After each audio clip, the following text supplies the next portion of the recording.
Hello and hi, welcome back. कैसे आप सब? उम्मीद करता हूँ आप बहुत अच्छे होंगे।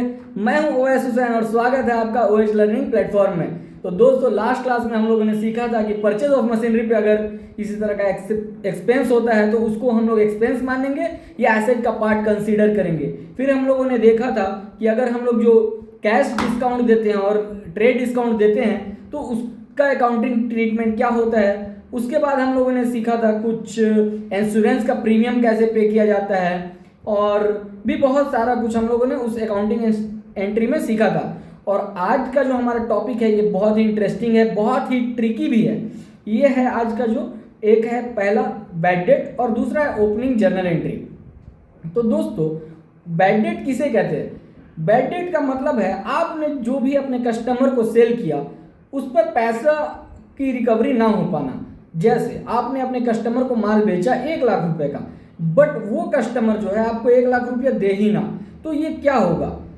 तो इसे हम लोग जब जो कहते हैं बैड डेट कहते हैं। जैसे जब हमने अपने कस्टमर को माल बेचा और वो पैसा ना दे तो उसे हम लोग बैड डेट कहेंगे। तो बैड डेट में भी 3 कैटेगरी हो जाती है। अब समझिए, सपोज कीजिए कि एक तो है कि कस्टमर आपका पूरा ही पैसा ना दे, तो ये हो गया कि फुल बैड डेट हो गया। जैसे 1 लाख का मैंने उसे माल बेचा और 1 लाख रुपया ही वो ना दे। दूसरा क्या होता है कि आपने 1 लाख का तो माल बेचा, बट उसने क्या किया कि आपको 90,000 रुपया दिया और 10,000 रुपया ना दिया, और आपको ये लगता है कि वो अब देगा भी नहीं। तो ये क्या है कि कुछ पार्ट तो पार्शियली आपका मिल चुका है और कुछ पार्शियली बैड डेट हो गया। मगर अब एक और चीज इसमें यह थर्ड कैटेगरी क्या होती है कि इस साल तो आपका उसने पैसा ना दिया, ठीक है। अब आपने कुछ ऐसा लीगल एक्शन ले लिया, 1 लाख का भाई बात है, आपको टेंशन हो गई कि मेरा 1 लाख रुपया यहाँ पे डूब गया। तो आप क्या करते हैं कि आप लीगल एक्शन लेते हैं, और लीगल एक्शन लेने के बाद क्या होता है कि आपको नेक्स्ट ईयर या उसके बाद कभी भी आपको उस पैसे की रिकवरी हो जाती है। तो वो उसे हम लोग क्या कहते हैं, बैड डेट रिकवर्ड। तो आज इसको हम लोग सीखेंगे और ये देखेंगे कि इसका अकाउंटिंग ट्रीटमेंट कैसे होता है, इसकी रिकॉर्डिंग कैसे होगी, ठीक है। उसके बाद हम लोग आज ये सीखने जा रहे हैं कि ओपनिंग जर्नल एंट्री किसे कहते हैं। तो दोस्तों, होता क्या है कि जब हमारी बुक क्लोज हो जाती है, जैसे आपने भी सुना होगा कि क्लोजिंग चल रही है, तो क्लोजिंग का मतलब तो ये नहीं है कि धंधा बंद हो गया। क्लोजिंग का मतलब महज सिर्फ यही है कि इस साल की जो आपके अकाउंट्स है वो क्लोज हो गए हैं, नेक्स्ट ईयर इसको ओपन किया जाएगा। अब नए सिरे से न्यू अकाउंट्स ओपन होंगे। कैसे? जैसे सपोज कीजिए कि आपके पास कोई मशीनरी है और आप उस पर 10% का डिप्रिसिएशन चार्ज करते हैं। तो 1 लाख की मशीनरी पे अगर 10% का डिप्रिसिएशन चार्ज हुआ तो 31 मार्च 2024 या जो भी आपका फाइनेंशियल ईयर है उस दिन वो मशीनरी का वैल्यू कितना होगा? 90,000। तो 90,000 जब 31 मार्च को उसका वैल्यू है तो 1 अप्रैल को कितना वैल्यू होगा? 90,000। अब आइए, आपने किसी को 50,000 का माल बेचा और वो आपको 20,000 रुपया लौटा देता है। 31 मार्च के दिन आपके पास कितना वैल्यू बचेगा? 30,000। तो 1 अप्रैल को कितना बचेगा? जाहिर सी बात है, रात भर में तो कुछ अलग हो नहीं गया। 31 मार्च को आपने क्लोजिंग कर दी, तो 1 अप्रैल को वो वैल्यू आप क्या कीजिएगा? 30,000 का रिकॉर्ड कर दीजिएगा। तो यही जो आप रिकॉर्ड कर रहे हैं ना कि मेरा तो 30,000 रुपया भी और भी अगले से लेना बाकी है, यही ओपनिंग एंट्री है दोस्तों। ऐसा तो नहीं है ना कि आप 50,000 का माल देंगे, अगले ने 20,000 रुपया दे दिया तो आप उससे 30,000 रुपया नहीं लेंगे। ये 30,000 जो आपको याद रह रहे हैं ना अगले साल में लेने के लिए, यही ओपनिंग एंट्री कहलाती है दोस्तों। तो चलिए इसको हम लोग अपने नोट्स पे समझते हैं। तो चलिए स्टार्ट करते हैं आज के इस सेशन को। Important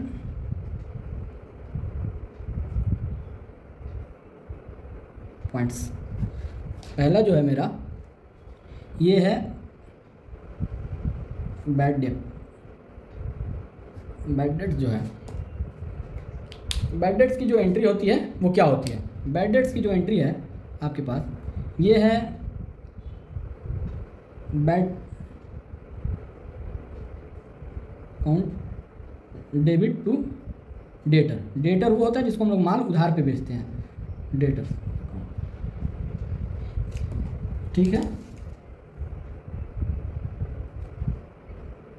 bad debt occurred. ठीक है, अब इसको हम लोग एक एग्जांपल से समझते हैं। ठीक है, तो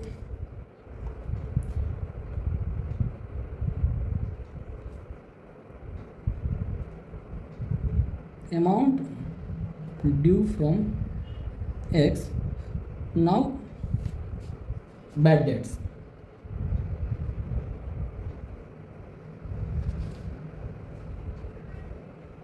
rupees 5,000।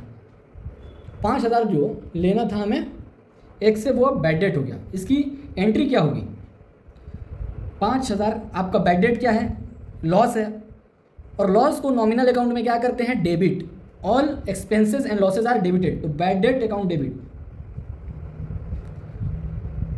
Debit 5,000 to X account 5,000। अब यहाँ से हमको ये लग गया 5,000 तो हमको नहीं मिलने जा रहा है, अब ये एक्स नहीं देगा। Being bad debt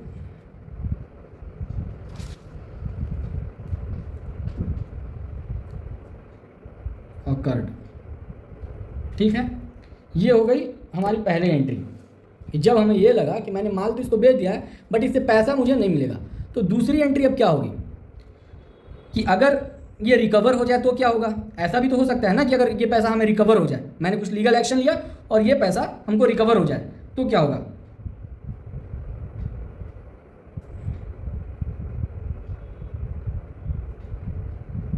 bad debts of rupees 5,000 now recovered from x. X से ये 5,000 रुपया मिल गया अगले साल, मैंने कुछ लीगल एक्शन लिया, तो क्या होगा? तब होगा सबसे पहले इसमें क्या हो रहा है, आपके पास कैश आएगा, कैश अकाउंट डेबिट, क्योंकि आपका एसेट इंक्रीज कर रहा है 5,000 टू बैड डेट रिकवर्ड। क्यों? क्योंकि ये हमारा गेन है। अब भाई जो पैसा मिल गया वो तो डूबने के बाद मिल गया, यही बहुत बड़ी बात है, ये हमारा गेन है। तो गेन जब इंक्रीज होगा, इनकम और गेन जब इंक्रीज होगा तो हमारा क्या होगा? क्रेडिट करना पड़ेगा उसको। Bad debt recovered account 5,000।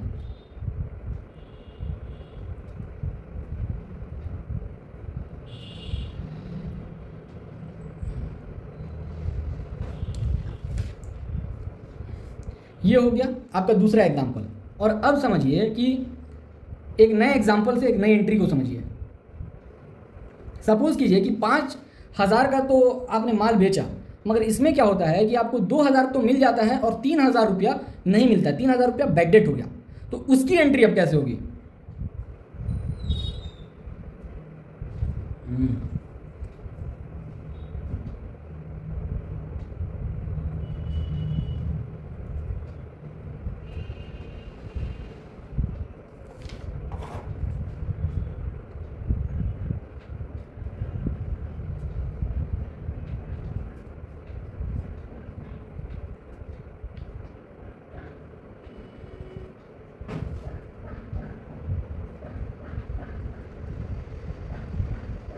तीन 3,000 बिकम बैड डेट। ओहो, bad debt.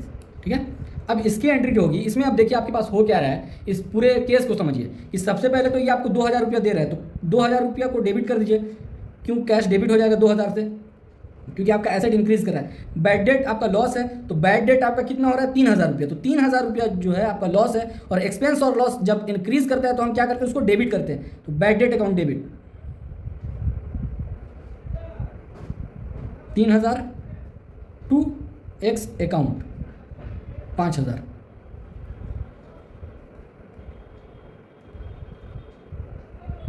Partial amount received and bad debt of rupees 3,000 occurred. ठीक है, ये आपकी जर्नल एंट्री हो गई। तो यहाँ पे आपका दो केस बन गया कि अगर बैड डेट होता है तो क्या क्या होगा। बैड डेट का एक यहाँ पे मैं चार्ट बना दूँ, बैड डेट हुआ है, यहाँ पे हो गया full bad debt, bad date,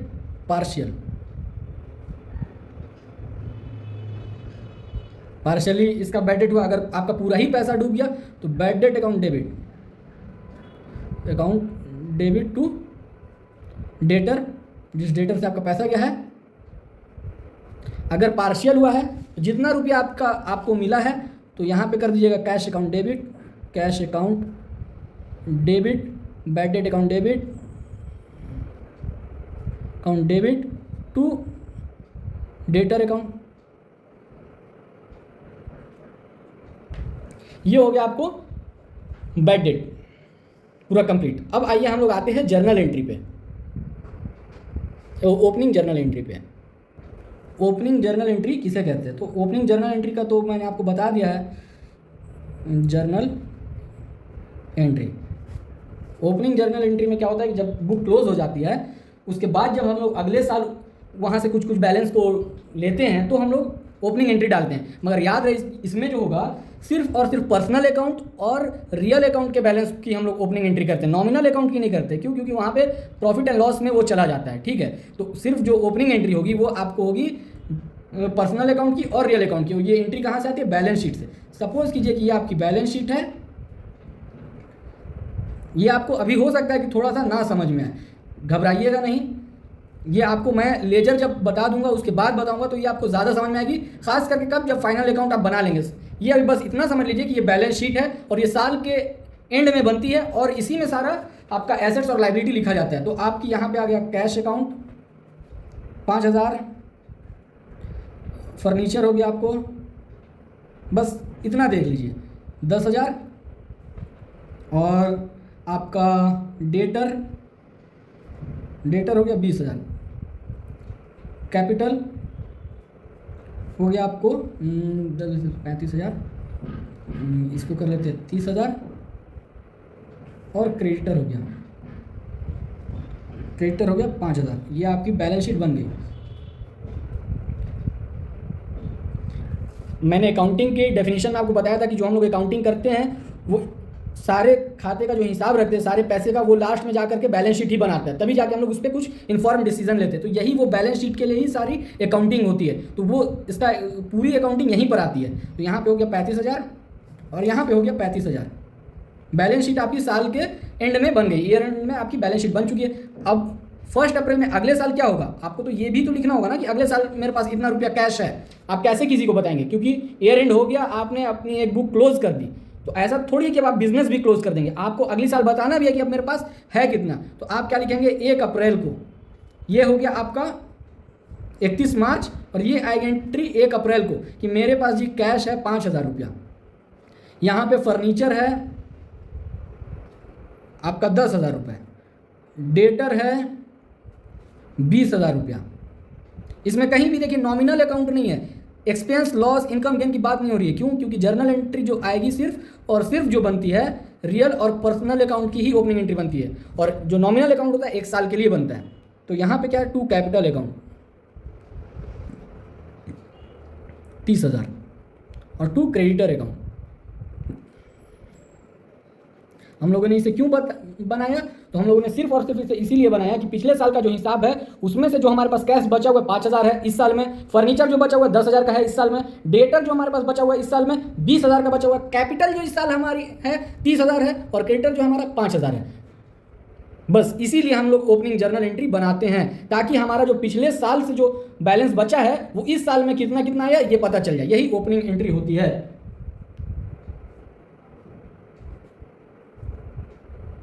being balances brought from old ledger। ठीक है,